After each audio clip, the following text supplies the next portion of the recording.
افغانستان څخه د تورخم په لار په قانوني توګه پاکستان ته ننوتل له سختو ستونزو، جنجالونو او تکلیفونو سره مل دي.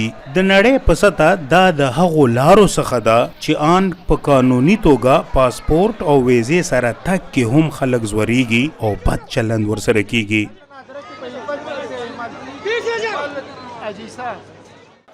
محمد امیر سره د ناروغې زړې نیا د 4 ساعته سختو نه پس راووت.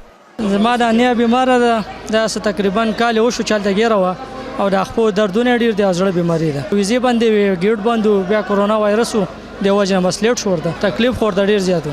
شیرزي لوبغاړی چې و هلته چې لاړو هلته د کې دغه ډېر زیات و، مریضان پکې همداسې پاتې شو.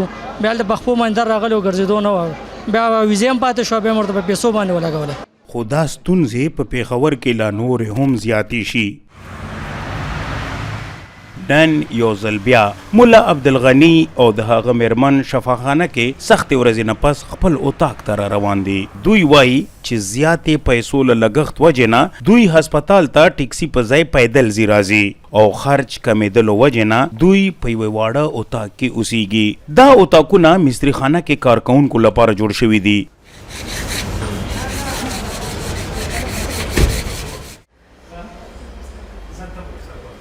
خو اوس پکې هغه افغانان اوسیږي کوم چې پېښور ته علاج له راغلي. غني د لارو ستونزو په اړه وایي. بله ما تا اینجا مادم ما راه نده بله کویتا بله چی موږ ته پېښور ته د راتلو اجازه را نه کړه. موږ یې کراچۍ ته ولېږلو چې 24 ساعته لار ده. ناروغ مو هم عاجل و. بیا په کراچۍ کې مو له سره ټیکټ واخیست او دلته راغلو. یو مو ناروغ ډېر په تکلیف و، بل دا اوږدې لارې سخت په عذاب تللو. خیلی بله ما مشکل تیر شده تا اینجا ما آخر رسانده و دکتر آقا سره درې دي.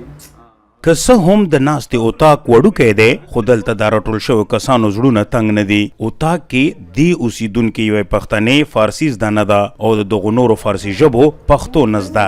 دوی ټولو ته د ژبې مسلې هر ځای کې دي. د دوی فارسي سخته ده، موږ نه پوهېږو. نه لکه تاسو ته خپله زبان اسانه ده، موږ ته خپل زبان اسانه ده.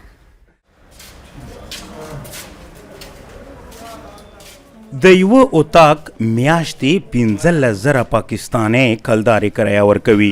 دا افغانان خپل ستونزې یو بل سره هغه مهال شریکوي چې دوی یوازې وي. کوړ نه سي راځو دلته، کوړ نه راځو به دا په ډبیرې کې دلته تاڼې والا ګاډي ساروي یارونه ټوکنې اخلي راکته سماچره، کله داسې وایي کله داسې وایي.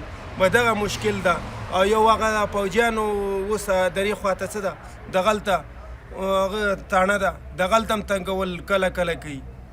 بس ډیر خلک تکلیف کیږي. نه مهاره پرې ځم راځم دغسې حسابي. د تورخم لاره چې د ډېرې مودې بنده وه د ناروغانو کمښت سره د روغتونونو مصارف هم ډیر زیات شوي او د راتلونکو لږو ناروغانو نه یې وباسي.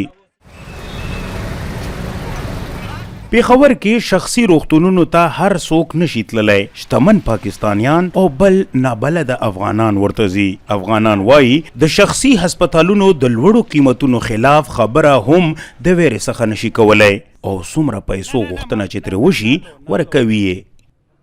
اوس هم دغه ټکسیان هم لږ ذره زیات په عذابوي. او پولیس پولیس ښه لکه پیسې غواړي څه شی؟ او درته پیسې غواړي.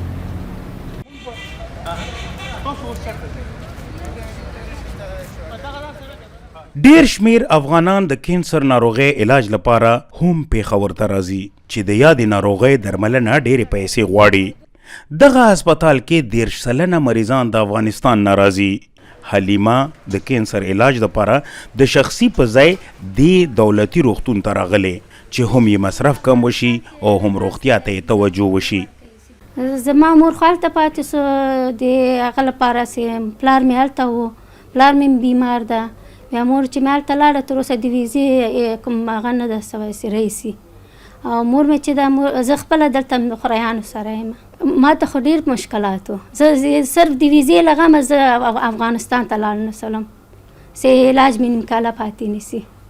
د ستونزو له کمولو لپاره هر څوک افغان پلویانو پاکستان ته دورې کړي خو څه ګټور نه دي. د ننګرهار والي ضیاء الحق امرخیل او خیبر پښتونخوا گورنر تورخم په ملاقات کې د اسانتیاوو ژمنې کړي خو له تر اوسه هیڅ عملي شوي نه دي. تجارت لکه نن چې ما په خبرو کې ویلې او صحت باید هرگز سیاسي نه وي، هغه انساني یو ضرورت ده او نړۍ په همدغه باندې سره وصلېږي، یو ځای کېږي او موږ هم په دې باندې باور. افغان د چارو کارپوهان وایي ترڅو پاکستانی لوري په ریښتیني ډول تورخام کې د مسافرو د ستونزو د کمولو لپاره اقدام ونه کړي، هره ورځ لسګونه زره افغانان چې ښځې، ماشومان او ناروغان هم پکې وي همداسې مشکلات به ګالي.